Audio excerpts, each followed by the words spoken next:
Di situ gue tidak berpikir yang gimana-gimana, karena gue pikir nih teman gue berdua nih udah kelar tryout dan gabut, jadi kayak udah mereka baca Yasin aja, dan gue di situ kayak ya udah biasa aja lah.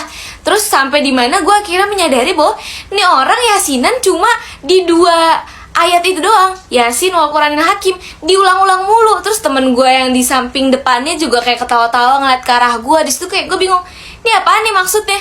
Di situ gue masih berpikir kayak, oh nih orang sengaja nih, karena nama gue Yasmin tadi yang udah gue omongin, jadi kayak Yasin, Yasmin kayak nyambung gitu. Jadi gue pikir mereka nih ngeledek gue. Dengan pedenya gue tuh nengok ke arah mereka terus kayak ketawa-tawa.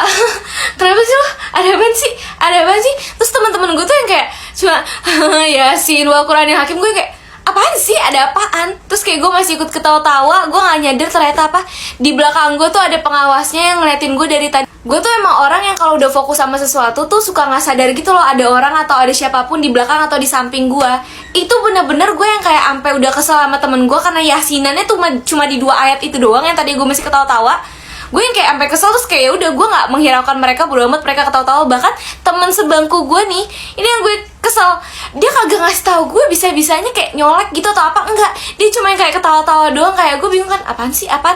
Dan gue kagak sama sekali nengok ke belakang, jadi kayak bener-bener gue nggak tahu. Ya udah akhirnya gue tetap nyontek tuh di Brandly. Gue udah tidak menghiraukan mereka semua yang ketawa-tawa karena gue nggak paham mereka ketawa apa. Gue nyontek di Brandly, gue masih belum sadar sampai akhirnya di belakang gue pengawasnya ngomong, oh jadi di Brandly ya nyonteknya, emang ini udah bener. Terus gue yang kayak baru nengok dan ternyata gue baru sadar ada dia di belakang gue. Terus lo harus tahu pas kelar tryout itu kan harus absen, gue ke depan nih. Terus kata pengawasnya gini ke gue, nanti kita lihat ya nilai kamu kecil atau gede. Seharusnya sih gede ya, karena kan kamu udah nyontek di Brandly.